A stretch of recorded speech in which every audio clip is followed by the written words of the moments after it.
Uh, Most of you are remote, so hopefully you can hear and see us and will be okay with our speaker, who is also going to be virtual today. But let's begin by approving today's agenda. May we have a motion? Make a motion to approve. Second. Great. How about the minutes? Any corrections, additions, or can we get a motion to approve them as submitted? Andrew, I'd like to make a motion to approve the minutes as read. Didn't read them, though. I said it, they're right here. As you read. Okay, you can say it that way, I don't care. But make a motion to approve the minutes. Everyone okay with approval of the minutes? Hearing no objections, let us begin. Marisol just joined. Oh, great. Hello, Marisol. All right, we certainly absolutely have a quorum. Great. Everybody, I am sure, has heard. We need to have the background noise eliminated if we could. I hear some background noise. So if everyone could mute, that would be good. Great. Everyone has heard by now, I'm sure, that we have a new New York City Transit President arriving on May 2nd, Richard Davey. Mr. Davey was formerly the Secretary of Transportation for the Commonwealth of Massachusetts and the head guy at the Massachusetts Bay Transportation Authority, or MBTA, or the T as it's known in Boston, which means he's very familiar with running a system that consists of light rail, heavy rail, and commuter rail. Craig Cipriano, who has been the acting president, will become the chief operating officer of New York City Transit. So technically, Mr. Davey will be the first president since Andy Byford left several years ago. He has a huge task ahead of him, needless to say. There are so many issues with our transit system, from resiliency to safety to signals to car equipment, labor issues, to accessibility, to funding, which is always an issue. I think he is well in a great position dealing with what he had to deal with in Massachusetts. He has said several statements publicly which lead us to believe he's going to be a good fit. He lived in New York for a while. He doesn't own a car and has not for over 10 years, which is great. He relies on public transportation. He knows the vagaries of funding. He's had to deal with that in Massachusetts, as he will have to deal with that here. Hopefully, we will all be there, and our chairman, Mr. Jano Lieber, will be there to show him, and hopefully he will get along with our governor, and we won't have issues such as we have had previously, and everybody can get on with the job of making our transit system the world-class system that New York deserves and should have. So stay tuned. I'm sure we will be hearing more from Mr. Davey. He did live in New York for years while he was with various companies here, and he is very familiar with the Lex line, maybe not with the other lines, however. So I'm sure he'll be riding and getting used to the place, and we'll be happy to take a ride with him and show him a lot of the issues, as I'm sure Craig will do, and others from New York City Transit. Andrew, when does he take over? May 2nd. May 2nd. Yeah, they made that announcement on ABC 7 News. Now, to give you something of a ridership update, we're sort of stuck in the 59 to 60% of pre-pandemic ridership. We have had some days where we've gone over, and I think that the commuter rail, Metro North new schedule takes effect this Sunday, restores a lot of the expresses that existed prior to the pandemic, particularly on the Hudson line. There were a lot of complaints about the lack of express service as far as Dobbs Ferry and then further north. Heard that from many riders and citizens who live up there in Westchester, Putnam, and Dutchess. So this is a great sign that they're doing that. Long Island recently just updated their schedules as well, have restored some trains. They're also pushing a Explore Long Island as the weather gets nice, which hopefully it will after Monday and Tuesday when we're back in the 30s and low 40s, which is unbelievable since we've had 70s already, but, so I think this will help ridership. I think, companies will start to get people back. It may not be 5 days a week, it may be a few different days, but that doesn't mean we don't need the trains because everybody will need it on the days that they need it. So, we absolutely must get our service back, and, we're looking forward to seeing newer ridership, updates after these new schedules go into effect for Metro North. As far as safety updates, the safety teams have been out on various lines, not on every line yet. There have still been, plenty of people observing, homeless stretched across the seats or living in stations. Not good for them, not good for transit workers, not good for anybody, frankly. We hope these teams get, I think there's more of them now. When we heard statistics, it wasn't when the teams have had, a full month in effect. So, I think the message is getting out. I am seeing more officers on trains, and in stations. I have had communication with the, transit police chief, Jason, and, Jason has told us that he is looking to put more teams in the trains.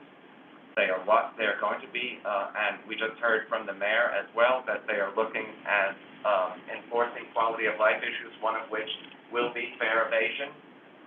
Just on my trip here today, I saw a nice young woman leap the turnstiles. I mean, I cannot take a trip without seeing this. This is causing others to say, why am I paying if they're not paying? So it's a never-ending cycle, and it's gonna cost us in service and in fare increases, and we just can't have it. And crime. So what we're looking to do, I think our food just arrived. Sir, you can come in. We're going to get updates, and I'm going to ask, Chief Wilcox to join us at another meeting and be our speaker and talk to us about, I wanted him to have at least a month where he's in place and seeing what the situation is on the ground, or underground, as the case may be, and we're going to ask him to come and be our speaker. So, we look forward to hearing his take on these, topics. Do you want to take questions now?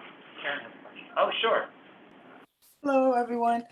So I agree that there's an increased police presence. I just don't see that it's like distributed well. Like, for instance, I was at Atlantic Station last night and waiting for the railroad. First I saw like 3, then it was like 12 police. And at that point I thought maybe something was wrong. And they were just like all in the waiting area. So I was just like, I'm not quite sure, like, that much police presence.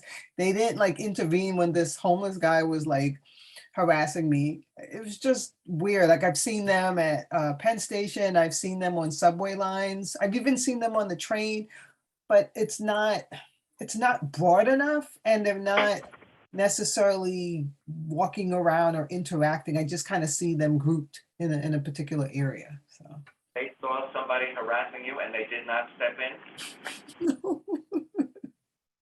If that ever happens again, please get me a badge number. I would really appreciate it. Sure. It sounds like they were about to be distributed. I've seen that in various terminals where they all come together and then they're taking trains to get where they need to get. But they certainly have to be paying attention to their surroundings. That's the whole idea. But like I saw a group at Columbus Circle where Transit District 1 is, and a bunch of them got on trains and then distributed themselves on various lines. So that Atlantic Terminal could be, I know there's a police presence at the Hoyt Schermerhorn station, and I've seen them get distributed from there as well, so. Yes. To answer that question, the one thing about Atlantic, that's Transit 32, and that's also and MTA Police has an office right there too. The only thing was, when I did pass today Atlantic Avenue, because I had to fix a Metro card, I did see not just one division of police, NYPD and MTA Police. The only thing that I don't see them doing is going down to where the Q train is, because I did bring it to the officer's attention that there's a homeless guy blocking the elevator entrance to the B&Q. When he saw me wearing that yellow hat, he ran. He started to walk away fast. And I said, I didn't even have to say anything because he must have realized maybe he thinks I'm a undercover cop. And I'm like, I'm not, just a regular person. But transit, there has been a lot of Are you issues. an undercover regular person? That's what they thought. That's what someone said to me, and I just moved on. But the bottom line is there is some issues in the Transit 32. I have not really, and I agree with Karen, I have not seen them that much. I've seen them at parts of Transit 34 because just the other day when I was at Kings Highway, I did see someone trying to jump the turnstile where the cop was there, stopped him, and said, "What do you think you're doing? You have to pay the fare." And he thought it was funny, and that's all I know from that point. But the bottom line is there has been issues with Transit 32, and Hoyt-Skimmelhoyt is Transit 30, Andrew. And the bottom line is But there's a police station there, Yeah, and they do but distribute from there. yeah. I've seen it. No, I didn't say that. I just said that's Transit 30. The only problem is there is still an issue that they're just staying in one place, but they're not like moving around. So we got to get that attention in. Yes, we have to speak to this. That's why I want to get Chief Wilcox here so we can speak about the issues that we all have. Yes, Sharon? You know, they're not moving around. They're chatting with each other. They're playing on their cell phones. There may be more of them there, but I've never seen one of them do anything useful. And when I've asked a couple of times, they've walked away. Who disciplines them? Who oversees them? It's very frustrating. Yeah, when I see them, I sometimes start talking to them and speak to them about where I think they So should do be. I. Right, it's a good thing. I thank them for being there and say, the turnstiles is very important. That's where people are getting in and committing crime. But they agree. Today, the police officers I saw on the train were staring at their phones as opposed to looking up. And we stopped at various stations. You would think they would look out at the platform, but they did not. So we have to have this discussion, clearly. And they also should be reminding people that you have to wear your mask too. That's also another issue that's been, because I'm seeing this definitely, not just on the Brighton line, but I'm seeing this on the Sea Beach. I'm getting to that topic. Yeah, okay, Trust me. sorry, I'm sorry, because NYPD is linked to it. Actually, it is my next topic. Sorry, Well, actually, my second to the next topic. My next topic are the weekend GOs that are going on. Some of them are quite complicated. If you're riding on the weekends, you really need to go online to the MTA's website or one of the many apps and see what is not running where. Some of these are quite complicated. I have to say, some of the conductors have done a fabulous job in announcing these changes, and when I hear that, I always email Demetrius and tell him the car number so they know what conductor is on duty, because some of these are really complicated, and the various ways to get around them are even more complicated. So there are some signage issues that are not being addressed, and I've been emailing Demetrius about this as well. There are some trains, and it seems to me now a growing number, and I don't know why it is, but they have the opposite direction. When they reach their terminal, they did not change the sign to indicate what the direction is. And I helped several tourists who were going to the airport who wouldn't get on an A because it said to Inwood, when in fact it was really going to the airport in Far Rockaway. So we got to get our signs correct. It's a complicated enough system, so the announcements and signs are really important. And now to Chris's issue, mask usage. Anybody that has been riding lately has seen a real drop in mask usage. I was really excited when we were in the 92, 93%. I think we're down to the 85% or possibly even lower now. I don't know who's going to address this. The police officers I've seen on trains have not addressed it in any way. Somebody has to make, if it's a rule, somebody has to keep the rule. I did ask a police officer once, do you make sure people are wearing their masks? And he said, not really. So I don't know what instructions they've been given. We probably need to find that out as well. I have seen people move when someone who sat down next to them did not have a mask on. But laws, the federal requirement for masking on airlines and mass transit are now set to possibly expire on April 16th. We will see if they get extended again. It almost sounds like they're leading you to believe they will not be extended again. But, you know, you have the Omicron, B1 or whatever it is. B2 variant, which is scaring some people. You don't get ultra sick, but it's more spreadable than the original Omicron. So we'll have to see what happens, but it is a problem. I am seeing less and less mask usage. Yes, Bradley. Deborah, did you have a question on that? Go ahead, Deborah. Thank you, Lisa and Andrew. Andrew, when I get on the bus, the B68 especially, and I see so many people, they think they're cute. They have the mask on and then they pull it down for their nose. Or I've been told by a lot of the older Russian women that I don't know what I'm talking about. They don't have to wear masks on the bus. And I said, yes, you do. And I noticed there's no signs. Like people, I've also seen them being ripped down, but this has gotten ridiculous. I mean, the rule states you wear the mask. And I don't love it, but I wear it because I don't want to catch whatever somebody's carrying. And also, they still don't respect when a walker or a wheelchair has to get on and off the bus too. So we get attacked for the masks, we get attacked for being disabled. So it's very frustrating on the buses. You're still wearing a mask on transit, right? Yes, I am. Yeah. I am. We all. The only thing I will state this is I do also have a face shield that I carry in case my asthma starts to act up, because it's easier to use the inhalation with the face shield, but my face is still covered. It's just so that I can do the medication and do it quickly without worrying that I'm going to have to pull the mask. I do it that way, but otherwise I'm always wearing a mask. Yeah. Well, we're going to see what the feds say about the April 16th date, whether it gets renewed or it gets dropped. Okay. And as Mark Dow told us when he spoke before the council many moons ago, he was the chief innovation officer, you may recall, of MTA. The air is recirculated more times per hour in a train or bus or airplane than it is in a common office or school or factory. So you're actually safer on the vehicles than you are in these other things. But that doesn't mean you shouldn't mask up if the law says mask up. Andrew, Thank you. just to back up Debbie, there is one other issue that, it's not just that, I will say, as Deborah mentioned, the B68, that's Jackie Gleason, they're the only depot I know, as of today, because I was on the 68, has the signs up.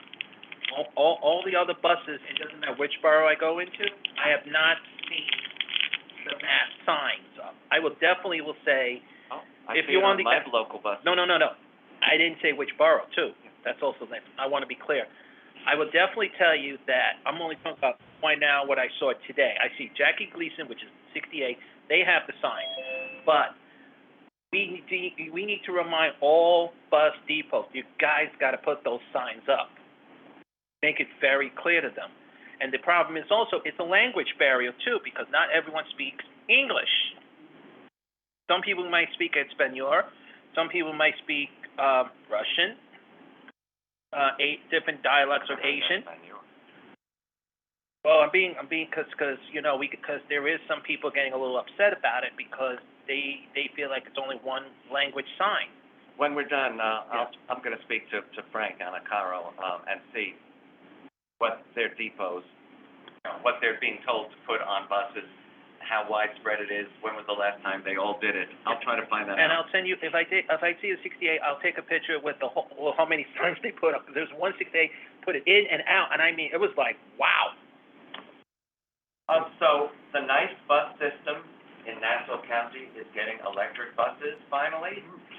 So that's some good news. They're not getting a whole lot of them, but they are starting to get them. It'll be a long time before they can catch up to New York City Transit with all the electric buses we've ordered and have received already. But that's a good sign. Electric buses are coming. And speaking of electric buses, there's going to be a new electric bus charging facility on East Gun Hill Road in the Baychester section of the Bronx, which is great news. So that is underway. So clearly, we will only place where these buses can be charged. There'll be in-street charging as well, but and probably someone in another borough too, but it's a great start. And I've seen on many of the local buses in my area, as well as others throughout the city, more and more electric buses. And they're great. They start fast, they're quiet, and people seem to like them. The doors open really well. So we hope to get more and more of these vehicles. Andrew, I have a question about, Yeah, go ahead. you're saying the electric buses are quiet. We've heard in past meetings, but not recently, about some buses being too quiet that pose a safety hazard to people walking or cyclists or others that can't hear the buses because they're too quiet. I have not personally seen any of the new electric buses, but has that been something that's been raised in the conversation as they contemplate larger orders of this cohort of buses? Making sure that they're safe, that They they, do make some sounds, Stuart. Yeah. Such as that you'll know there's a vehicle there, like a little hissing or whatever. It's just not a normal, loud diesel bus sound is what I was trying to explain. No, but they do make, okay, and but the I think we need to gauge some feedback from the council and others, whether it's sufficient. You know what I'm saying? Whether the, sure. Andrew, I've been on that bus. because as they roll out the procurement, if there is something they can catch early on, it could be addressed. Absolutely, since we have so many of them on order now. And I will listen next time I see one and see what kind of sounds it makes. And I can ask the operator as well if they see people. I know that they can use the intercom and speak through the speaker, the external speaker, to let someone know there's a bus approaching and please be careful. But I want to see what sounds the bus operator can control for herself. And one other thing real quick, I'm sorry to interrupt, but on the prior comments about the signage for masks, have they ever thought about, and I haven't seen it in Brooklyn, putting them on the bus shelters? So as you're waiting for the bus, if space is a premium for advertising or signs get ripped down or different issues like that, have we thought about having the mask signs in multiple languages or symbols or images at bus shelters? All buses have a sign on them. The buses have a sign, yes. The shelters do not. They're controlled by DOT, obviously. And they want to maximize advertising, although they do have service info on them sometimes. And the mask could coincide with the service info. They could just change screens and say, remember to wear a mask, M7 running late or whatever. So they could do that. I will ask that. Good point. Maybe something we want to ask. Right. Thank you for volunteering to ask. Thank you. I will ask. Absolutely. Andrew, Yeah. we had a former visitor at our meetings whose name now escapes me, who was he was on a cane. He was very concerned about the quietness of the newer buses. That was before the electric even. Oh, okay. He used to fight that battle all the time. You're talking about I think it was Stewart, another Stewart. His last name is Stewart. Yeah. Oh, last name was Stewart. Remember? Oh, okay. I see his face. Yeah. Yeah, I can too. And he's on a cane and he's always talking about the problem with the sound levels of the newer buses.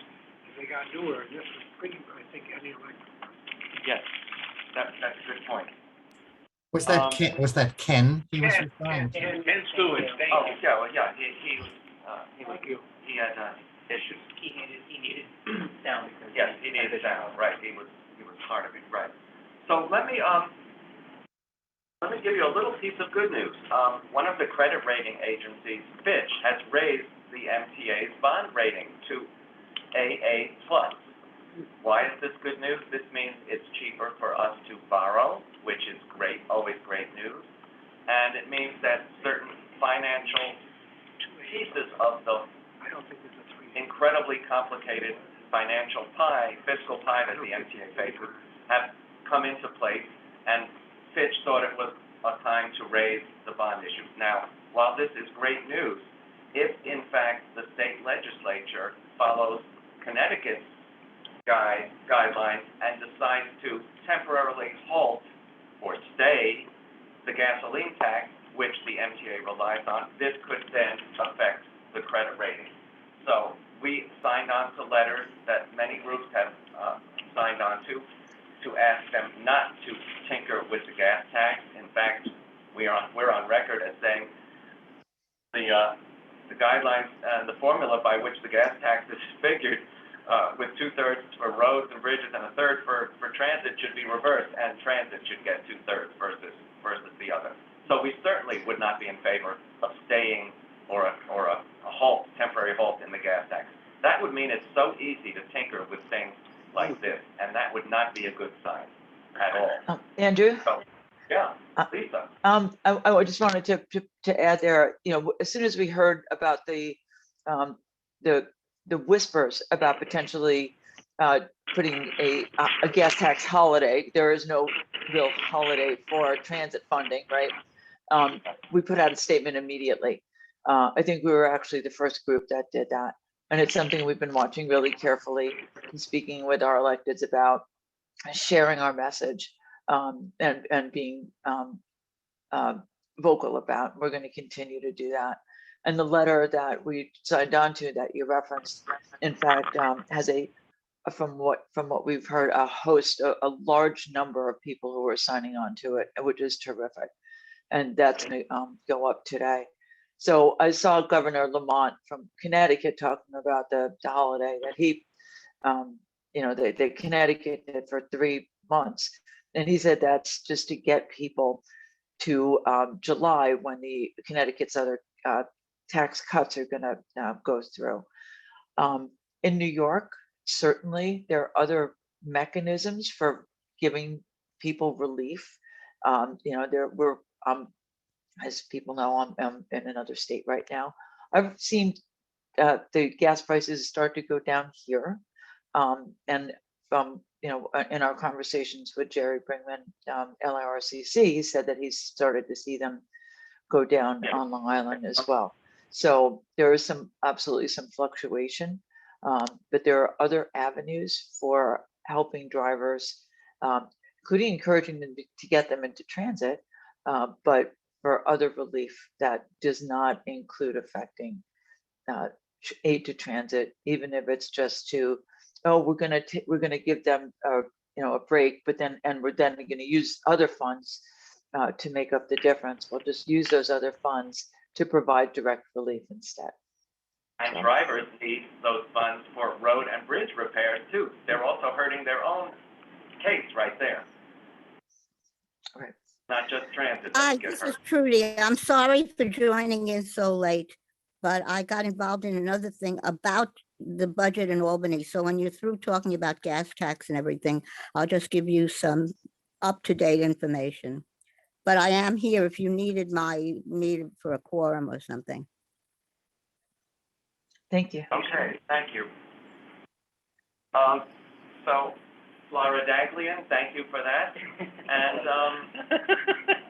the last thing is that the mayor has said again that he is going to, well, my second to last, is going to enforce the code of conduct, and he made a point of saying with Police Commissioner Sewell at his side, and I believe Transit Police Chief Wilcox at his side, that fare evasion will be one of these things. And we really hope that he sticks to this and they do this, because it is so rampant. I ride a lot, and I can't take a ride without seeing somebody beat the fare.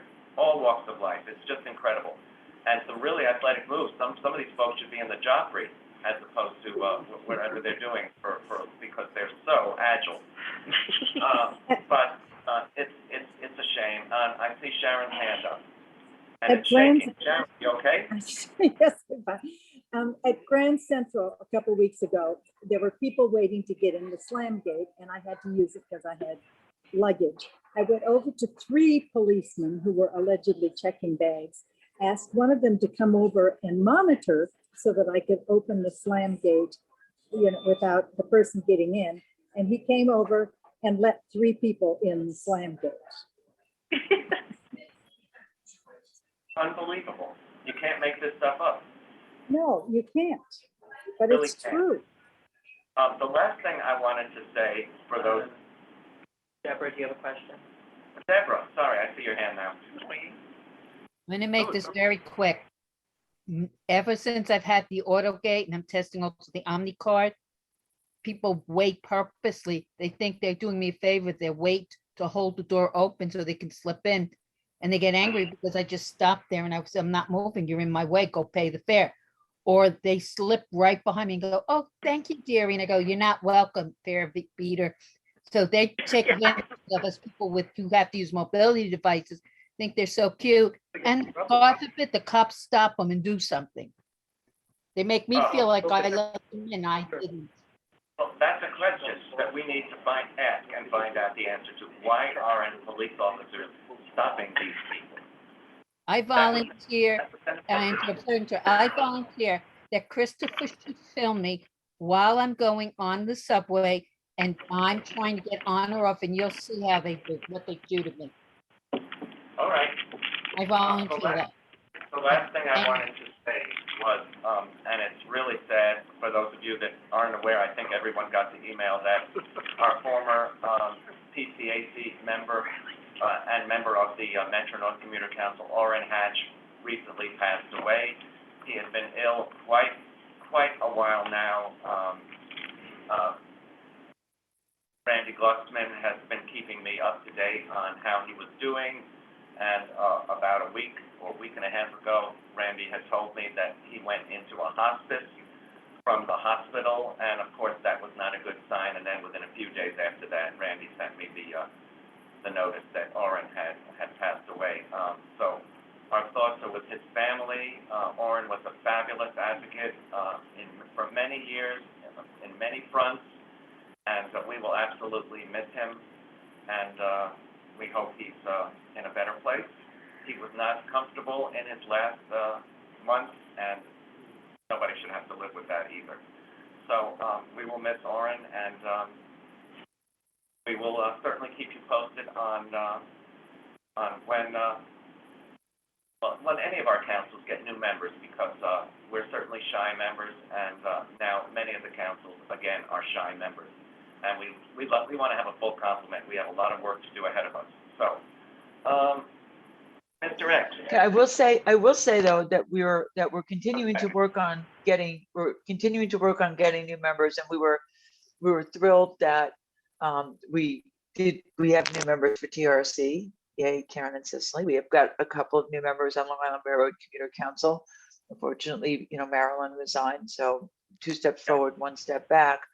But we're continuing to work with the mayor's office and with our county executives on membership. So we're getting there. And one of the reasons what I gave you today was a chair report and not a chair board report is because this is another one of those months where the MTA board committee and full board meetings are the last week of the month. Normally, Transit Riders Council is the last week of the month, and I can give you updates from the board, but again, this is one of those months where we are the second to the last week and everything else is next week. So if anything important comes up, and I'm sure it will next week, I will certainly keep everyone posted via email.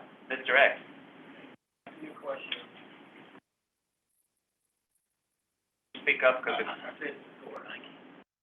I was more concerned about direct crime, safety, and fun. I said before, how they treat me as a, I stated how they treat me at railroad train station. At one time going after me, for undisclosed reason, when they could have gone after fair beaters, those who attack others. So, what's more important to them? Who's more important to them? It appears they're more concerned about dancing like a wildcat. So if they prefer dance like a wildcat, they should wear the confidence that they can fit it. And if they can't fit in, we can make adjustments. Get a tape measure, measure their waist, safety pins. I'm supposed to give them a wedge. I got it. So, well, I'll be glad when May arrives, because I got a few words for Jason Williams. As I told you before, on the day we met, he was disrespectful to me. Think something like that going to forget. He said, get off his ass and tell his officers to stop mistreating riders and start going to riders, We're gonna- we'll commit wrongdoing. When we have Chief Wilcox here, we're gonna be respectful, we're gonna welcome him, and it's gonna be a new start because he wasn't chief of transit police when we, You're welcoming him, I'm not welcoming him. well, I am, yeah. You can welcome him if you want, all I want to do is just give him a pledge. Okay, we're going to move on to, Deborah, is your hand still up, or is it a different My, question? Andrew, my hand thing doesn't seem to work. You'll have to, next time you help me with new machine problems, we'll figure it out. But anyway, since I only came in the middle of your discussion about the gas tax, and rather than take everybody's time, I will be happy to give you and Lisa a full briefing about what's going on up in Albany, as far as with the gas tax and some other revenue sources, okay? We can, please if we do. can- rather than take everybody's time right now. I think everybody would be interested in knowing what's happening with the gas tax, if you would like to fill us in. Well, I don't know. I came in the middle of your presentation, so I'm not sure how much you talked about. And I don't want to repeat, so why don't I just say that there are any numbers of members of the legislature who are pushing right now because of the need for revenue, even though, as you know, the money from Washington is going in various directions, starting with Second Avenue Subway and what have you. But there are people who are pushing on because of inflation to follow some of the other states. I don't know if you spoke about other states that have pulled away their gas tax. That's why I don't know what you spoke about.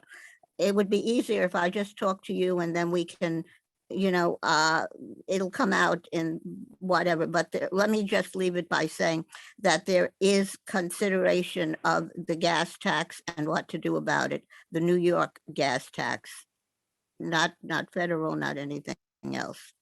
But, and then I'll go into detail if you want, but you might have gone into detail before I got on. And again, I apologize for coming in late, but I was actually in conversations about the Albany budget, right, the budget thing up in Albany right now. And Lisa has spoken about how we, when this was being floated, we immediately sent out a notice, a press release, saying we were opposed to this. This was not the way to solve the problems of transit, roads, and bridges. And if this tax can be suspended so simply, what's to say it won't happen again and again? For some reason, I'm getting MTA press releases, but I am not getting PCAC press releases or communications. So if somebody can check on that, I did not know that we put something out. The only thing I saw, which was in an MTA and whatever, was your and Lisa's comment about our new head of Bob Garvey, about our new head of transit coming from the T. Yeah. Oh, I We'll should we'll know be sure that. to add, to make sure that we send that out to you too. It's our error. I mean, apologize I for don't that. know if other people are getting it. I used to get them and I don't get, not that one, just generally, whenever we put out a press release, because sometimes I get, people contacting me and saying, why did you guys say this, that, or the other thing? And I don't know what they're talking about because I haven't seen it. So if you can make sure We that I just get went to a everything new that we put out, it would distribution be system. And so that had, that was an error in our end of not switching everything over. So no, actually, we it's been a really while, but appreciate you whatever. bringing that to our attention. Yeah, okay, I don't know if others, but whatever. Thank you. Thank you. Okay. I think we can move, our presentation is happening at 1 o'clock, so perhaps we should do the old and new business now. So let's move to old business. Andrew, I already said my old business already, where we discussed Matt Forth and signages. Okay, you did that. Yeah. I'm going to ask for members' old business before I call on non-members' old business. And seeing nobody. Oh, Stuart, go ahead. Yeah. So once again, there seems to be an appreciable difference between the cleaning on the, of the R46 equipment and any equipment, it seems, on the 8th Avenue line. I don't know where they're washed, but I seem to notice a vast difference between the cleaning of the new cars and the older cars and that particular line. I don't know if they've had any issues with washers that service that line, but I think we need to check. I'm talking about the exterior condition of the. Yeah, I'm assuming they're done at the 207th Street yard, but I can find out. I don't want to assume anything, but but I see a difference.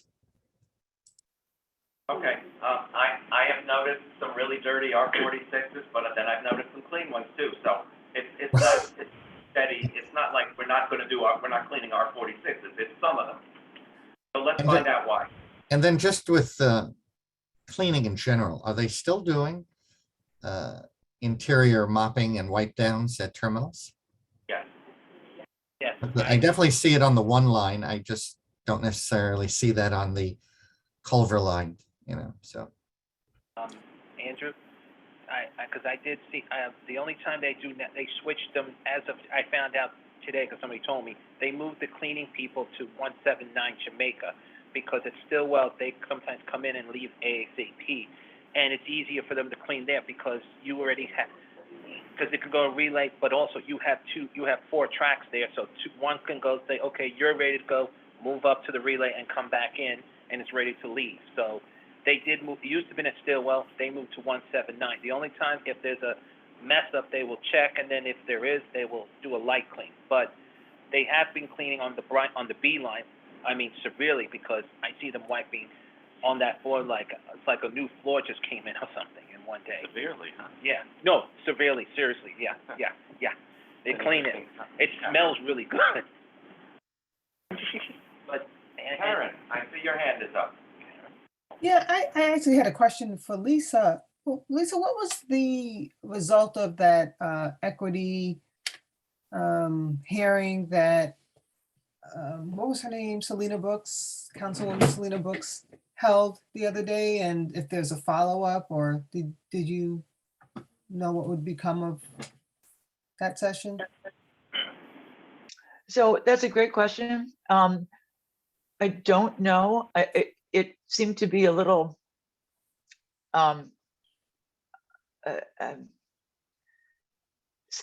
scattered almost, right? Because I think it was initially supposed to be a different kind of hearing or conversation that turned into more of a focus on DOT. Yeah.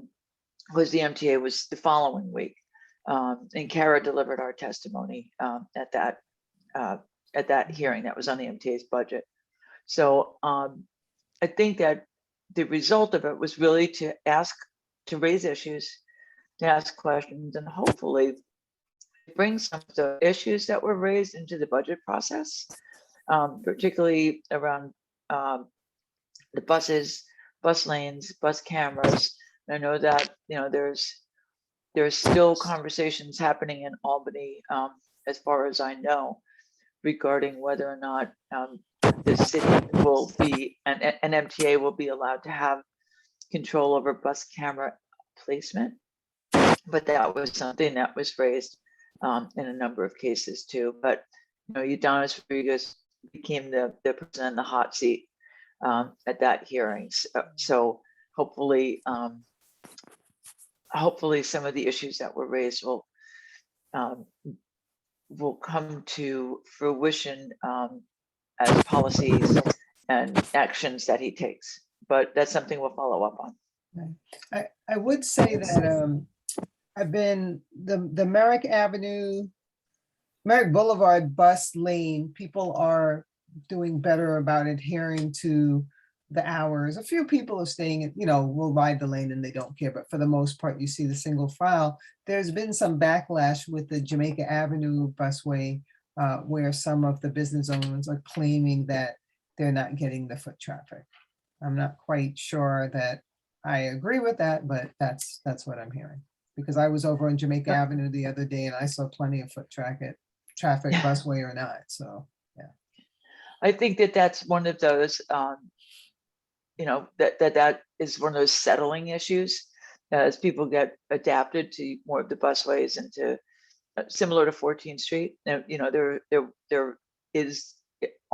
were, and will probably continue to be people who are opposed to the 14th Street busway. But if you walk across 14th Street, the only thing I see that impedes pedestrian access is all the construction of the storefronts and the new developments. And, I know in Jamaica, there's a lot of that happening as well. So that could be an impediment. But, one of the things that we hear is that if you get one ticket from being in a bus lane, you're much less likely to get two. And if you get two, you are incredibly less likely to get three, something like 8%. So, fool me once, shame on you. Fool me twice. Oh my God, this costs a lot of money. And I believe, I'm not sure if you can get points on your license because it's a camera, but I think, the conversations with the DOT commissioner are something that we need to continue to have also. So these are good things for us to take back to him and to his staff too. So appreciate your continuing to weigh in with them. And please keep us posted on what you see so that we can also bring that back. Absolutely. Thank you. Oh, and Kate has a message here that says the numbers on recidivist bus lane offenders is very, very low. Yep. And I think that I used Kate's numbers when I testify. So I hope so.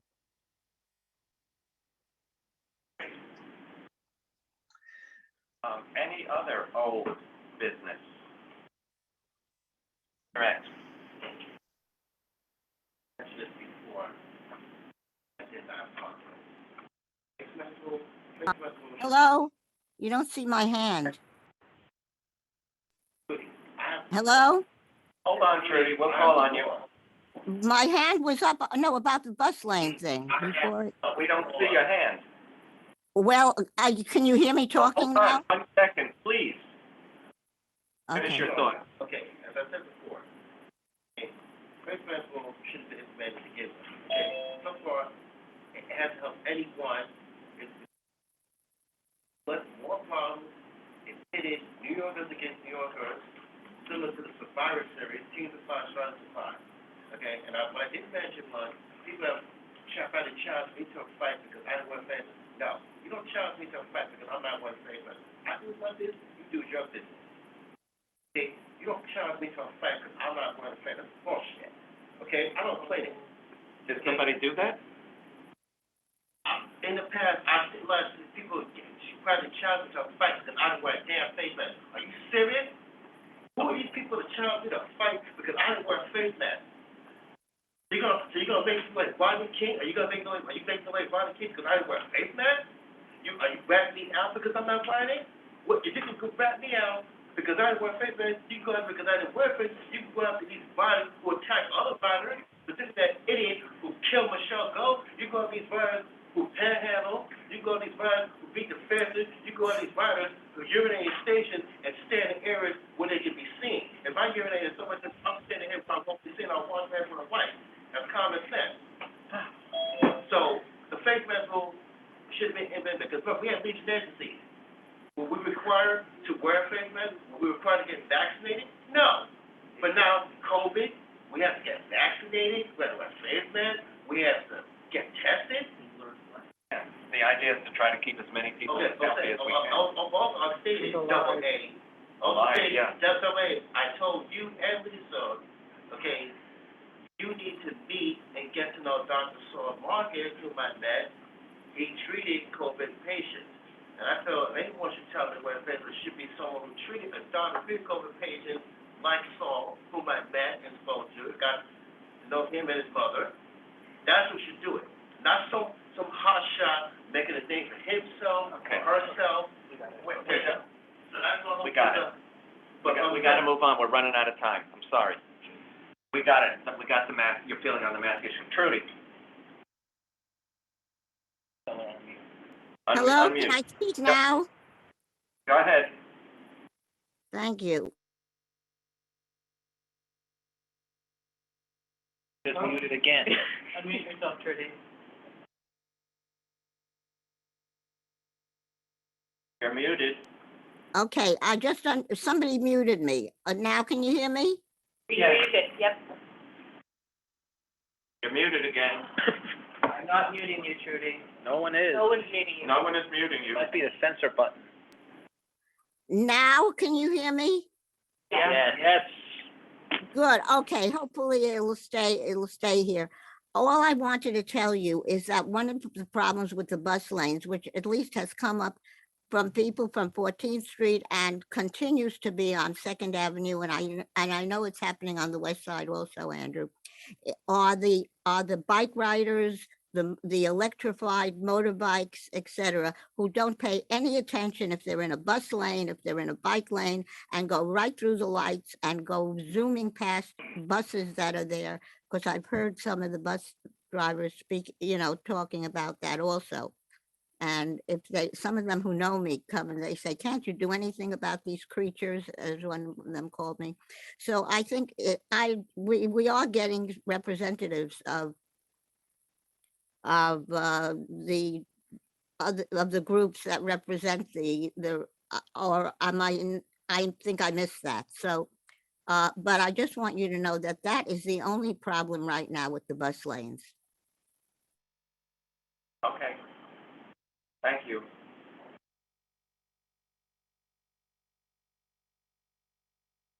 All right, let's move to new business. Andrew, Yes. I have two new business. One, We don't have much time, so I'm we may have going- to do it again after the presentation. I could be finished quick if I can, just no interruption. Number one, as you're aware, this past Wednesday, not this Wednesday, the following Wednesday, was the 1-year anniversary for Edith Prentice. I did go up to see the plaque, and it's been a year being, already. yes. That's number one, and I did go to the plaque, and they're fixing the plaque right now and re-cleaning it out again. Second one is MTA Match Force is on March 29th, so they're still looking for volunteers, if anyone who needs to do it, please. That might be the last one. Yes, but I'll say this, so far in Brooklyn and Coney Island, it is full, completely full. And that's kind of shocking, because they already said to me, how do you can get everyone there? I said, well, simple, it's called people want to do it. So that's my two announcements, two new business, sorry. Thank you. That was quick. That was quick. Any other items of new business? Members first? Don't see any. Hands raised? Okay. David? Don't forget the spring bus service changes. Schedule changes that work to be 15 Q3. Oh, you mean the airport ones? Airport changes. Yeah. The big seasonal changes, I haven't actually seen Not a yet. seasonal change, but there will be seasonal changes. Yeah, those I have not seen yet. Mr. X? I appreciate what happened at First Avenue Station. I went there Thursday.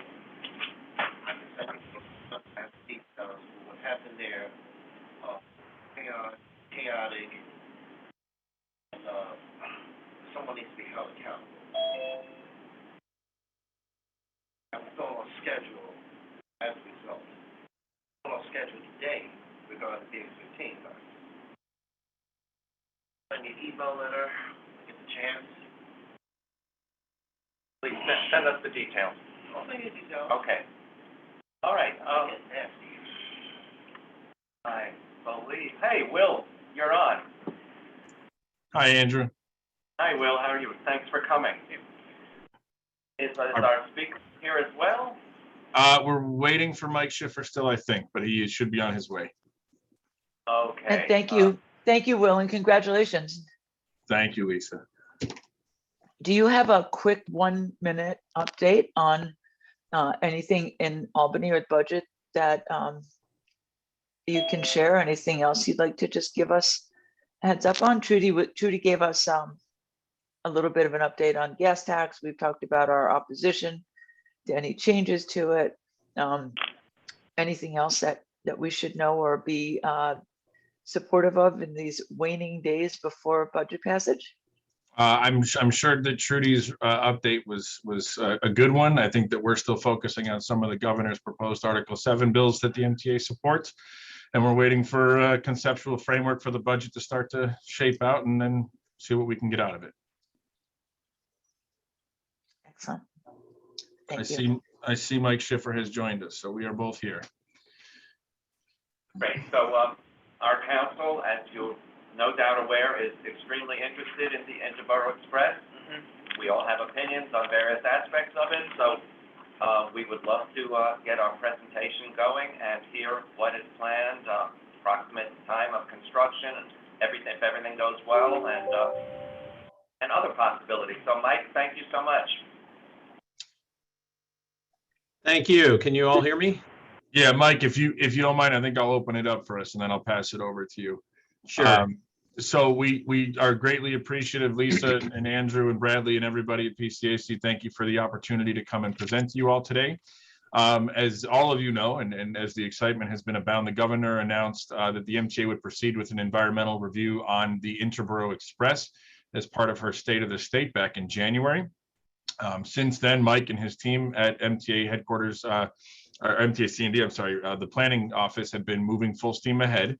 And Mike's going to walk you through some of their work and where it's going to take us over the next year or two.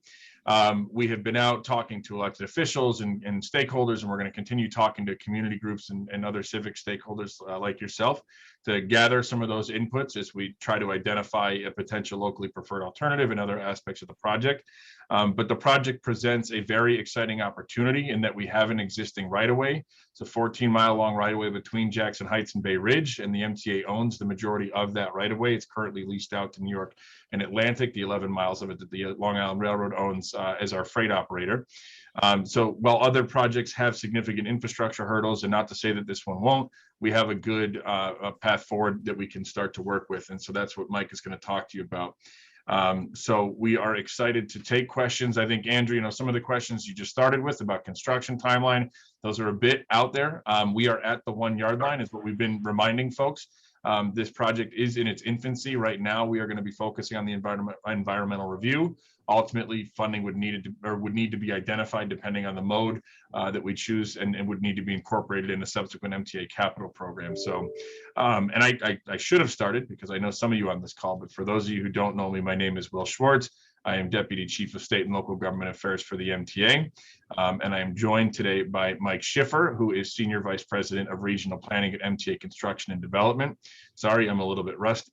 As Lisa began with a congratulations, I'm coming off paternity leave and still light on sleep. So forgive me if I'm out of order or delirious at all.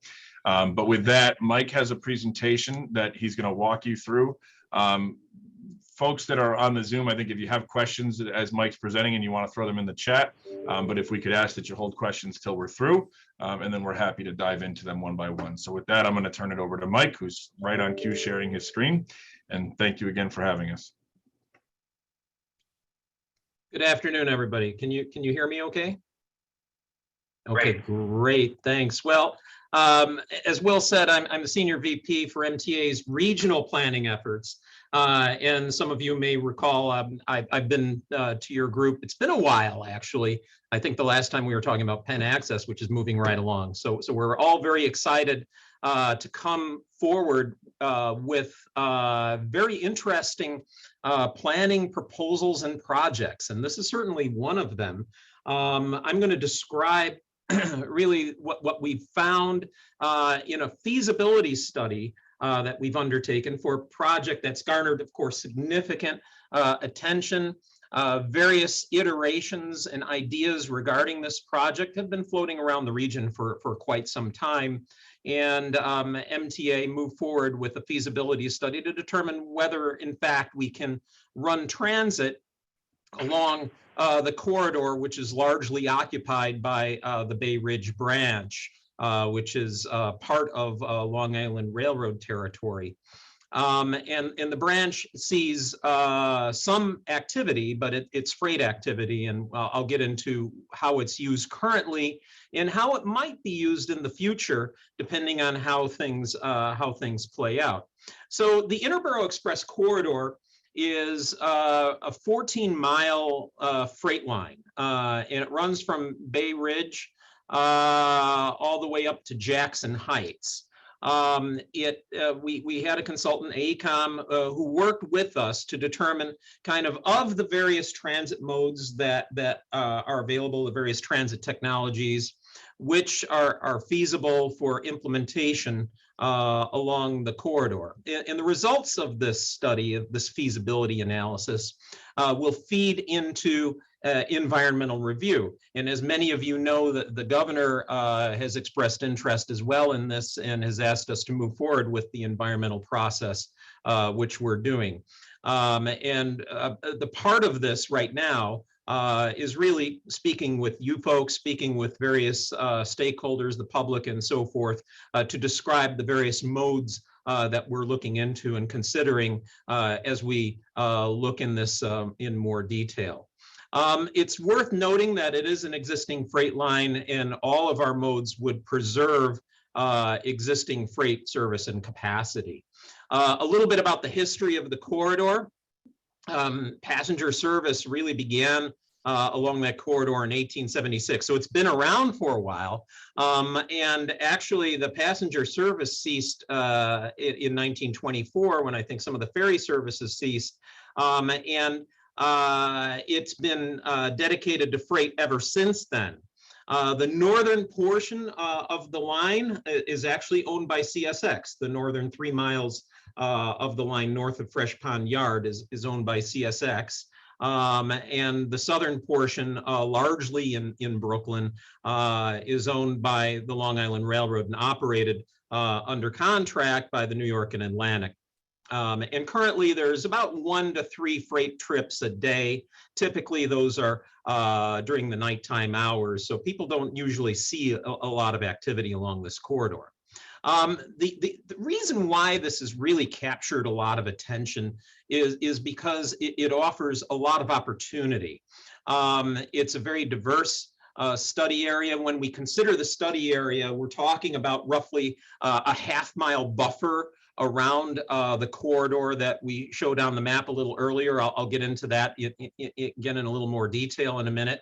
But when you look in that corridor, within walking distance of it, you see that 7 in 10 people are of color. A lot of people do not own automobiles, in fact, and a significant number are below the poverty line. And of course, it's very diverse ethnically, culturally, et cetera. And a significant growing population. You know, in 2020, we were looking at about 900,000, again, in the corridor, based on NYCTRC projections. That's expected to grow to about 941,000. Jobs are expected to grow as well. And of course, we're always in touch with NYCTRC and our colleagues when we think about the effects of COVID and so forth. But we expect that this is a very viable area. As we found even through the pandemic, activities in transportation, particularly within the boroughs, and travel among the boroughs, not including Manhattan, has been very strong. A lot of people in a lot of industries that need to be in person work in the boroughs and live in the boroughs. And this really, this indication here, was even before the pandemic hit. We found that indeed a significant number of people travel throughout Brooklyn or throughout Queens or between the 2 boroughs. Of course, there's always the commute to Manhattan. And the neat thing about this is it also enhances that commute to Manhattan as well. It had a number of goals when we undertook the feasibility study. Of course, we want to support the local communities, support the economic growth in the local communities. We also wanted to connect subway lines, because as you know, as you look at it, you see kind of the fan out of the various subway lines through Brooklyn and Queens. And a lot of people might live in between subway lines, and this offers an opportunity to connect not only the subway lines, but it also connects major arterials with important bus routes as well. So that's very important. It also connects, of course, various community centers. And I think one of the things that really distinguishes this from quite frankly, a lot of other projects around the country is that you have a dedicated right-of-way in place already. And so you can really leverage that effectively and meet the needs of not only the transit system, but also the freight network within that existing right-of-way. So you're not building something, you know, through a highly populated area. You just can't do that very easily without an existing dedicated right-of-way. Of course, another goal is to preserve the freight corridor for current and future needs. We're working with the Port Authority as they study the Cross Harbor Freight Project, which we'll allude to a little later in the presentation as well. We're not doing their project for them. We are focused solely on the transit aspects. And we are not going to preclude freight. And at the same time, the Port Authority has indicated that they will not preclude the ability to build transit there. And the good news is both can conceivably coexist. And that's good, because what it does from a passenger perspective, of course, it has the opportunity to reduce roadway congestion, as well as from a freight perspective. So we had a technical group that worked with us on this, including various entities from the state, the city, and other operators, looking at it from a technical perspective, again, about the feasibility of operation. And really, after looking at the broad view of various technologies and modes, we've filtered it down, looking at fatal flaws and so forth, to 3 alternatives that seem to be viable at this point. And again, this is why we're bringing it to you. We're bringing it to the public, to elected officials and others, to try to get some feedback as we take it to the next step of narrowing this from 3 viable alternatives down to a preferred alternative, if you will. So I'll describe the alternatives in just a minute, but again, here you can see the corridor kind of follows a semicircle, almost almost like the geography of Manhattan Island, only through the middle of Queens and Brooklyn, and curves around again from Jackson Heights down to Bay Ridge. The 3 modes are conventional rail, light rail, and bus rapid transit. Conventional rail is what you see on Long Island Railroad or on Metro North, where you have, in many cases, electrically operated trains that typically draw their power from a third rail, very similar to subways.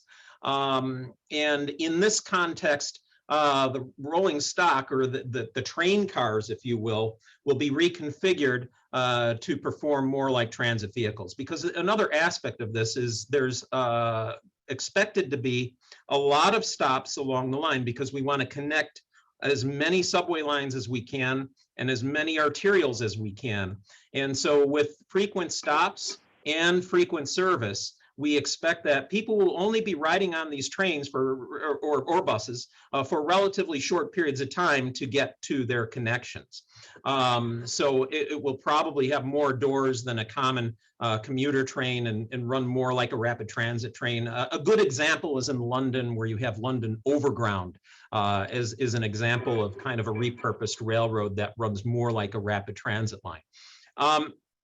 The interesting thing is that because you're running freight trains in the same corridor, FRA is the Federal Railroad Administration, and they have various regulations that you need to follow accordingly. And some of those regulations require a certain degree of separation between passenger and freight service, and conventional rail allows you to operate those closely together, as they currently do on Long Island and in Metro North Territory. And so here you can see examples of, again, how it would relate to freight operations along various parts of the right of way. It's worth noting that actually parts of this are in a ditch or a cutting. Parts of it are up on an embankment, elevated, and some parts are at grade. It really depends on what part of the line you're on. It's a highly varied line from a kind of a spatial sense. The second mode I'm going to describe is light rail. Many of you, because you're transit advocates, you know light rail very well. And for those who don't know it so well, you can just simply take a trip across the Hudson and ride the Hudson-Bergen light rail out of Hoboken, and you can see it for yourself. They're streetcar-like operating trains. They tend to be lower profile vehicles, the same gauge as regular trains, but they tend to be lower profile. The vehicles themselves are longer than buses, in some cases very long, such as the vehicles that currently run in places like Toronto. And they can be coupled together. So they have a significant capacity, and they also have the benefit of being able to run very slowly and carefully if they're operating in a mixed traffic, if they're crossing a street, for example, as they do in other parts of the country, like Portland, Oregon is a good example, or even Boston, the Green Line is an example as well that's not far away. They typically draw their power from overhead catenary. However, the more modern vehicles have the ability to draw power from overhead catenary for parts of the line, and then there are other parts where the catenary might not make sense, and they can drop their pantographs or their power collectors and operate on battery for periods of time as well. And of course, these require a greater degree of separation from the freight. So it could either be alongside where you have enough width to the right of way, or it might need to be elevated above the freight in some cases. Finally, the last technology I'm going to describe, and then we'll open it up to a broader discussion once we talk about some of the final implications, is bus rapid transit. Again, many of you are familiar with bus rapid transit. It's important to distinguish between what we're talking about here versus, say, an SBS service, because the SBS is certainly a step towards full bus rapid transit. It runs on a dedicated lane and you're taking the fare off of the vehicle. But full bus rapid transit, which is what we're describing here, is a fully dedicated right-of-way for buses. So it's almost like a train line in that respect. Again, examples of full bus rapid transit nearby include Hartford, Connecticut, and even the Silver Line in Boston and other places like that, where in this case, the buses, again, would be operating on their own dedicated right-of-way, and they would be electric. So we're not anticipating diesel-powered buses, but electric buses. And they would have a comparable running time. The vehicles are smaller, so it would require more frequent service with bus rapid transit than with the rail rapid transit or the conventional operations. And here again are some examples of how it could fit in various parts of the corridor. That said, speaking of how things fit, there are some constraints, right? This isn't ready to go. It's not shovel ready. There's still significant thorny design issues that you still need to work through to figure out what is going to fit, what's going to work most effectively, what's going to be contextually sensitive to the neighborhoods that they operate through. So you have, of course, constraints in some cases with the width. You have constraints with vertical clearance, and you have one big constraint kind of in the middle, which is the East New York Tunnel, which again, we showed a picture of it at the very beginning of the presentation. It's been around for over 100 years. It's still a very solid tunnel, but what you need to do is operate with 2 of the portals for transit, and then the other portal would be for freight operation as well. So I know I'm going a little overtime, so I'm just going to get to the benefits and then we can have a broader conversation. basically, we anticipate between 75 and 90,000 people on an average weekday. Those ridership projections are being refined. We're looking at everything comparably across the region and running a model that we're currently updating our regional transportation forecasting model to make sure we sharpen our pencils with respect to that. It connects up to 17 subway lines. Again, as you can imagine, especially if you're living between subway lines in Brooklyn or in Queens, but you're near this corridor, you have the ability to achieve some significant time savings with the type of trip that you might be taking. And of course, it supports development as well as it addresses equity issues. And it serves just the diverse population that you would expect it to serve through the center of Brooklyn and Queens. Now, a question that has come up, and we thought we would just discuss it here just to make sure that, you know, we're very clear, is why not extend it to the Bronx? And quite frankly, we're all very excited about Metro North's Penn Access, which we've discussed in the past in this forum, with the 4 new stations at Co-op City, Morris Park, Parkchester, and Hunts Point. And so what that service is going to do is allow people in this part of the Bronx to have an express service either to Midtown Manhattan or to locations further north and east. Whereas the Interborough Express is more of a local feeder, if you will, that connects a lot of the dots through Brooklyn and Queens. The other thing is the right-of-way through the Bronx is fully occupied with because it's owned by Amtrak. So in order to run Metro North service and making those stops at those stations in the Bronx, we needed to create passing tracks for the Amtrak service and the intercity Northeast Corridor service. So you have 4 tracks for the passenger plus the freight track, which takes the entire right-of-way through the Bronx.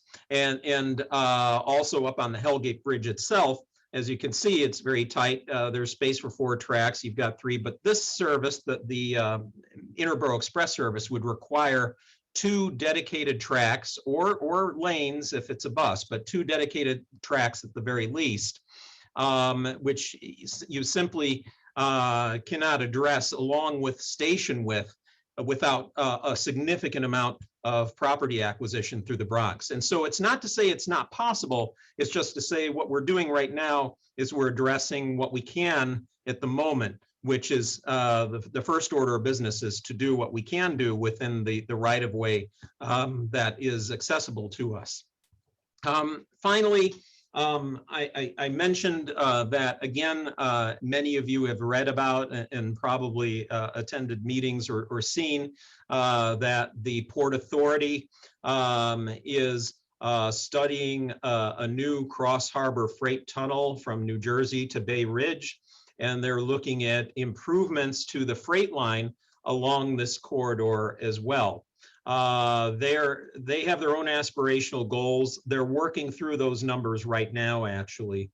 But that said, we are making sure we're not going to preclude their ability to operate. And at the same time, their goals do not preclude the ability for us to provide the service that we provide.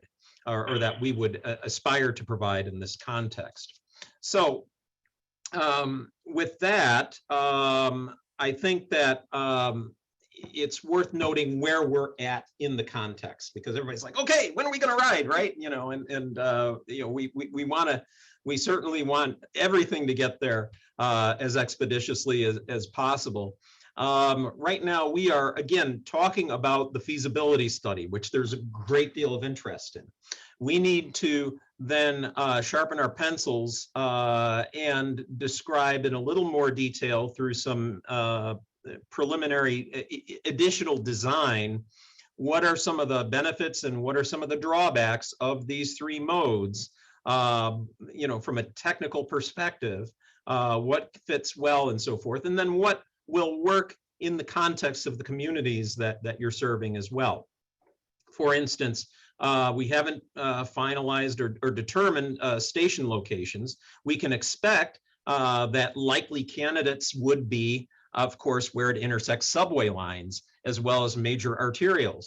But are there some of those places where it doesn't make sense, or other places where it makes sense and there isn't that intersection? And that's what we need to derive a little more information about as well through various forms of discourse. And then once we do that, we want to, again, come to an alternative that's going to work effectively for the region.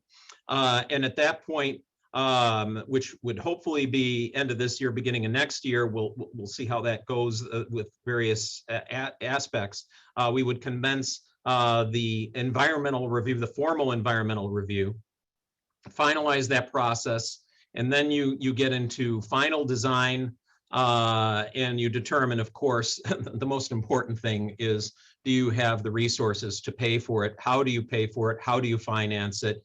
And then you construct it. So that's a lot to be said, but you know, it's always exciting to be at the front end of these things as they start moving along the path. So I thank you all for your attention. I know I was blathering on for a while, so I want to make sure that you have a chance to open up. Thank you. Mike, and before we dive into Q&A, sorry, Lisa, I just want to clarify, you know, it's important. Mike, can you back to that last slide? We've tried to make sure that folks understand where we are in the process, that we're at the infancy of it. It's very exciting, but there's a lot of work to be done. But that red line underneath that timeline is of importance to me and my team as we conduct the public outreach for the MTA. There's going to be ample and often or frequent opportunities for folks to chime in on the process, both through, you know, formal statutorily required public hearings if we're doing an EIS, as well as, you know, less formal things. I think we're going to eventually look to put on some form of a town hall to be a little more informative for the general public. We've been talking to elected officials and civics and groups like yourself, but we need now, you know, Joe Public to have an opportunity to learn a little bit more about this and what it might mean for them. And likewise, it's going to be a two-way dialogue that we can hear concerns from folks early in the process so that we can look to mitigate them as well as hearing positive feedback as well. So I just wanted to make sure that we highlighted one more time where we are in the process, what the opportunity for public engagement is going to look like. You know, this likely won't be the last time we're here talking to this group about this project. We have a lot of time to have these very thoughtful discussions. So with that, I'll turn it back over to our hosts, and thank you again, and thanks, Mike. Thank you very much for this presentation. I know that there's a host of questions. I have several, but I won't go first. I will defer to Stuart, who has put in the chat. He has a couple of questions. So Stuart. Hi, thank you. It was a great presentation. Two questions, really. Is there any particular thought as to which operating agency would be overseeing the ultimate product? You know, are you thinking Long Island Railroad? Are you thinking New York City Transit? Has there been any discussion of that? I think we really need to get to the final decision about which mode might work as effectively as possible. So I think that there's some broad thought, you know, about that possibility, but it's a little too early to say what operating model in terms of which operator would make the most sense in the context of this. I think the expectation is that from a customer perspective, it would be a seamless experience. Because they're different costs in terms of the commuter rail stations, you know, there's no fare control. The method is different in terms of payment collection. So cost is obviously something you're looking at. And again, the authority's ability to manage its existing portfolio is something that should weigh heavily in the decision. Stuart, I think I was going to preempt that next sentence because I think I saw where you were going with that. I think that the eventual but the full integration of Omni, irregardless of whatever agency is going to become the operator here, by the time this project would be conceivably constructed and in operation, we're going to have all the flexibilities that Omni will provide us, and that type of integration, if it's a commuter railroad or if it's a bus rapid transit, making sure that there is that integration between the Long Island Railroad and New York City Transit. Oh, that's great. No, that's great. But I'm saying in terms of capital costs, and I want to move on to the other. There are differences in terms of a commuter rail station and fare control. You're not even if you have your Omni card, you Right. know, they're different costs. So the one thing I will say yeah. is a key aspect of the work that we're doing is determining both the capital and the operating cost of the different alternatives, because we recognize, and there's some very sophisticated cost models that are out there that look at all aspects of operations costs, as well as all the various elements that are required from a capital perspective and from a maintenance perspective. And so we will be looking at the cost factor holistically across all three modes. The expectation is the passenger experience, depending on whichever mode is chosen, is still going to be the same. It's still going to be a vehicle operating. Has to be seamless, yeah, right? Right, exactly. But the last thing has to do also with costs. Has your preliminary study looked at, let's say you went with conventional rail or with light rail, where you would keep the carriages? You know, the line did have yards, some of which have been disposed of with the right of way. Some we still may own or lease out. Have they thought about that? So yes, so the yeah. Army Terminal down in Sunset Park has the significant parking area. We've discussed opportunities there for double decking it, having a maintenance facility there. But the expectation is that it would be down at that end of the line. And not at the other. Okay. Correct. Yeah, the other end is far more constrained just from a land perspective. Okay, great. Thank you so much. Mm-hmm. Lisa, I see your hand is up. My hand is up. Thank you. Thank you for this. This is really terrific, and it answers a lot of questions, which of course means that it raises others. Stuart asked one of my questions, but so mine are a little separated. One is, as you're looking at the subway station connections and other major arterial connections, are you also considering Long Island Railroad connectors?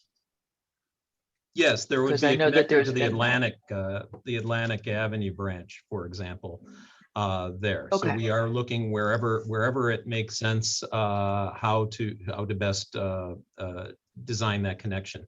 And in some areas, it's a little more involved than others, but yes. Right. Okay, great. The other point, from what I understand, and there was somebody who was on earlier who shared this information with me, but apparently with the FRA rules have changed about light rail separation from freight so that it doesn't need that same level of separation. And there was just a paper at TRB on that. So if I'm happy to share that with you. I don't know if that changes any of the considerations that you're looking at, but it certainly could have some cost implications. Yeah, I think what you're talking about, Lisa, is the temporal separation by time using the same track. Is that what you're talking about? Like in San Diego does that, for example? Well, it's a physical separation. Yeah. So that it would be able to run on the same space without that. Yeah, and we're looking at that. Clearly, we have no plans to operate on the same track itself. Obviously, we want to make sure that the freight operation and the transit operation is separate on their own rights of way. And fortunately, there's enough space to be able to accommodate that. You do need to double deck in certain areas and so forth, but there is enough space to do that. But as soon as you start having freight operations, particularly if you're talking about long freight trains operating at various times, you certainly don't want to have the passenger service on the same physical tracks. But that said, they can share kind of the same apartment, if you will. Right. All right. Terrific. Thank you so much. They share the same apartment, but they don't sit on the same couch. How's that? Right. It would be a very, very long couch. Mike, let me ask a couple of questions. So I've seen maps of the proposed Interborough Express, and I understand the need to try to connect subway lines to this largely east-west and then north-south into Borough Route. But I also noticed, and tell me if this is a current map or this was just something that is a possible map, I noticed 3 stops, Livonia Junius, Broadway Junction, and Wilson Avenue, all along the L line. Why would you need to make 3 stops along the L line? Wouldn't Broadway Junction itself be enough? So I think, Andrew, what you might have seen were some concept maps. There's a number of them that are floating out there that have been generated by other sources or other things like that. A lot of people are speculating as to the best place to put the maps. And quite honestly, that's why we're opening up that conversation right now. We want to hear from folks such as yourself and others about where it makes sense and where it doesn't make sense to have stops. So we have not nailed down where the stops are going to be. We want to get some of that input as to what the most likely scenarios would be at this point. Great. And another question is, at the northern end, I don't know if that's the best place to end it. It would be great if it could go to Woodside Station and connect to all the other railroad lines. But if you can't, are you contemplating at least a bus connection to LaGuardia Airport? So as you probably are aware, we're working very closely with our colleagues at the Port Authority as they evaluate their various options for access to the airport. I know that a couple of their options are considering a connection at Jackson Heights, and we're anticipating this service would go to somewhere in that vicinity as well. It has not been lost on either of the 2 projects that there may be some synergy in connecting the 2. Although, you know, we run ridership numbers and we're also very cognizant of how much demand there would be for that. But that said, they are looking at Jackson Heights as one of their feasibility options. They're of course looking at other options in Astoria. And we're looking up in that vicinity as well. As you know, it's a dense, exciting area. You know, it's really hard to shoehorn new services, particularly around 74th there. So that said, that's part of what we need to do moving forward, really, is understand the finer points. We know we can run various modes along the corridor. The question is, what are the finer points with some of those connections? And clearly, as you know, the CSX freight line comes across Roosevelt at a somewhat different location, just a few blocks away. And so the question is, how can you best connect those? So I think that's still open for discussion. Great, thank you. Andrew, I have a question. Aaron. Sorry, Andrew, can we answer the question from Deborah Greif in the chat first, if you don't mind? Oh, I'm sorry, I didn't know there was one. Sure. Yeah, Mike, do you want to talk about the potential accessibility of all the prospective stations? They're all expected to be fully accessible, as any new transit project is expected to be. We would build them to be fully accessible. So yes. It was an easy answer, which is why I wanted to highlight the question, Andrew. Thank you. No problem. By ramps too, because it's elevators don't break down. Ramps are a lot easier to maintain. I hope you're gonna consider, because I saw in some of your drawings you had ramps. I think it's still a very early stage of design, and so I'm not a physical station design expert on that, but the expectation would be that they would make it as accessible as possible using whatever means. And a lot of that, of course, is determined by the vertical distance that you have to travel. And quite frankly, depending on the technology, and particularly depending on the station, because some parts of it are on an elevated, some parts of it are in an open cut. There's different levels and different transport requirements, but that's again the kind of thing that you need to undertake when you get to the design of these options. Okay, thank you. Mhm. Thanks. Karen. I guess what I have to say is really more of a comment than a question. I understand not just the cost, but just the whole scale of a project, especially with connections to the Bronx.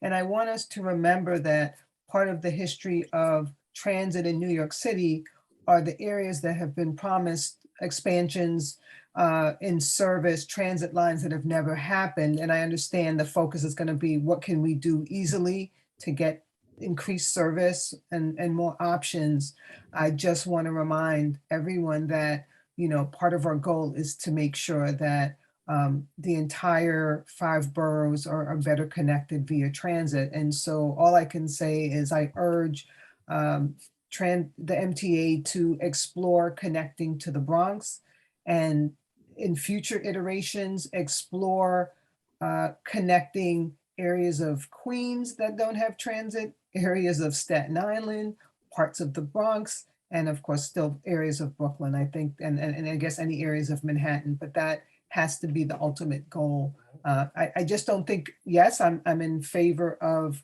the connections Metro North to Manhattan.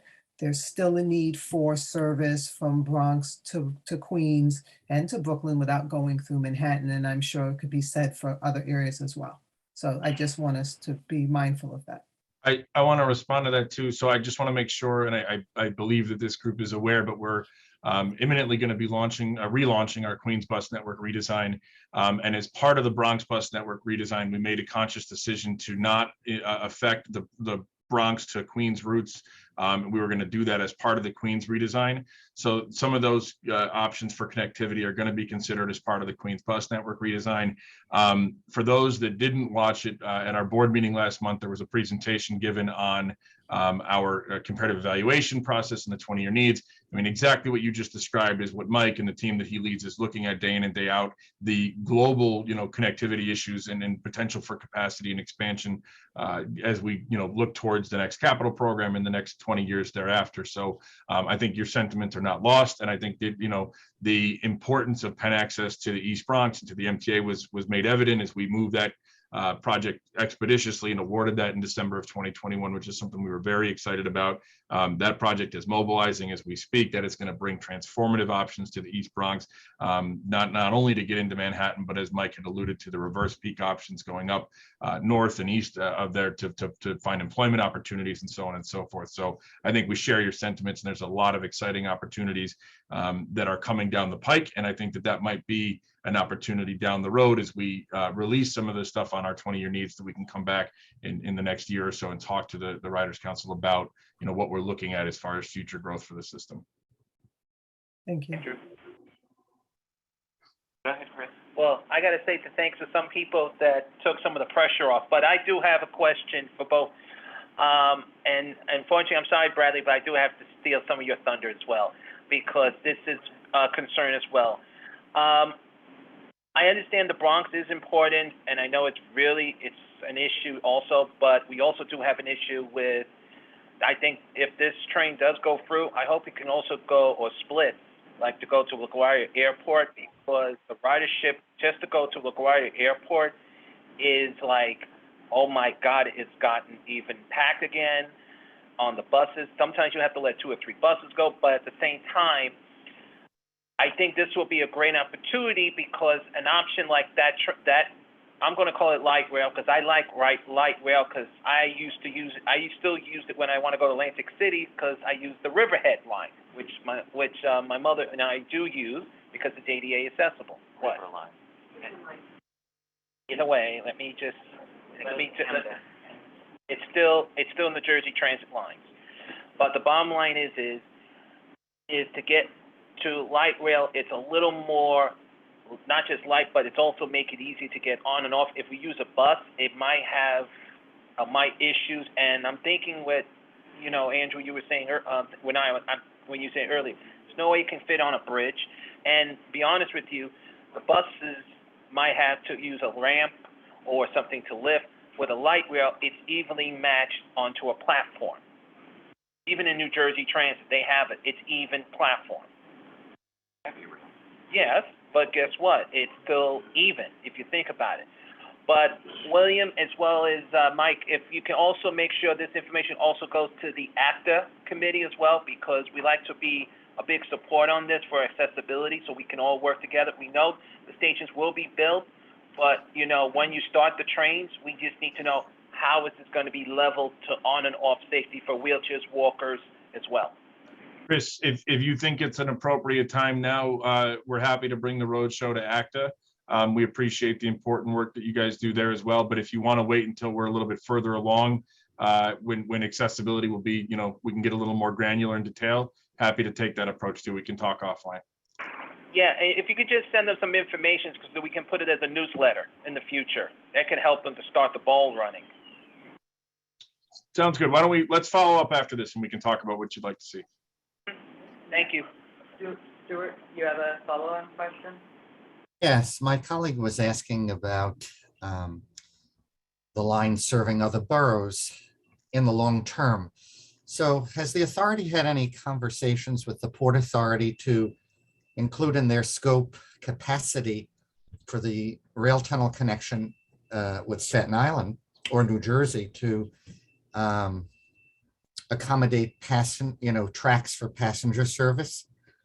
When the Port Authority was formed in 1921, that was one of their original missions, to build a rail tunnel from Staten Island to Bay Ridge. Parts of the tunnel and bulkheads are at both ends, but the tunnel was never completed. Is that something where, if we do want as one of our goals to connect the 5 boroughs, is it something we want to include in the conversation that they're having as they scope out what they're doing for freight, that there be a provision for passenger service, whether it's light rail or heavy rail? We can certainly look at it. I think it's worth noting that the Port Authority, I don't want to speak for them, but I know their study is looking at connecting to the major freight terminal near Newark Airport and that area, that area, Bayonne and so forth, rather than to Staten Island per se, which is obviously, as you know, in a different direction, Right. Via the water. That said, the question has come up about, what is possible, what is feasible with respect to Staten Island. And as you know, there was a history of ferries going to the, Bay Ridge. And it's not necessarily out of the question. However, it's not something that we're looking at as part of this study per se. And as far as we know, we were also asked and re-verified that the Verrazano, unfortunately, is not constructed in a manner to accommodate rail trains, but it can accommodate buses, of course, as it does. So there might be opportunities there for linkages in that respect. Okay, thank you. You're welcome. Yeah. Like for the heavy rail alternative, have you refined it to incorporate track sharing with freight, like what is done on the East London line on London Overground, or in Switzerland where you have frequent rail service with freight service interspersed? Like this would dramatically reduce the cost of the project, as there's some sections in Brooklyn where you need to make major property acquisitions if you were to widen it to 4 tracks. Yeah, so first of all, we don't anticipate major property acquisitions with this. In the few areas where you are constrained from a horizontal perspective, the expectation is that the passenger service would be above freight. Quite frankly, we have ruled out sharing the track between freight and passenger. We're certainly aware that there are examples. There's also examples in the United States where there's temporal separation, if you will, where freight operates late at night, passenger operates during the day. But given the level of service that we're anticipating for this, and we're anticipating our vehicles running about every 5 minutes per direction, given that frequency of service, and the frequent stopping that you would have, that's the part that's really not compatible with the way freight operation runs, which is with a very long train operating at a relatively slow but even pace. So it's just a very different kind of operating function on the tracks themselves. That said, we are always looking at how to mitigate, obviously, and work within the envelope that we have. But that's one of the concerns there was really, again, long freights, and again, if a cross harbor tunnel is built, there would probably be an increase in that the Port Authority would see. Again, I'll leave that to the Port Authority. But that said, again, very frequent passenger service. So you really need to have it on its own dedicated, on its own dedicated track. Thanks. Could I just also like for heavy rail, why aren't you considering a third rail as opposed to catenary, which would require fewer substations and would make it easier if in the future you were to extend to the Bronx, because the Hellgate line has catenary and not third rail. Yeah, I know it well. I used to work at Metro North and I spent a lot of time on M8s. And quite frankly, we do have the ability to operate either on third rail or on catenary. We are looking at third rail for just a variety of reasons. It's not necessarily ruling out catenary if there's something that suggests that it might be preferred. But right now, just given that for compatibility's sake with the Long Island rolling stock, which would be on here, we would have that. That said, again, if you were ever to look at other types of rolling stock, there's always opportunities for doing both, as we do with the M8s. But right now on this line, we're looking at third rail, primarily also because of the constraint that you would have going through some of the areas where you have vertical clearance issues. The line used to have catenary into the 60s, though. Yep. Thank you. Mr. X? William, you and your father, gotta reach your way. Forget scam track. I'm sorry, we can't hear. Yeah, Andrew, we're having a hard time hearing. Forget scam track. Can you hear it now? No. The line. Can you come closer to the TV? I never want to hear.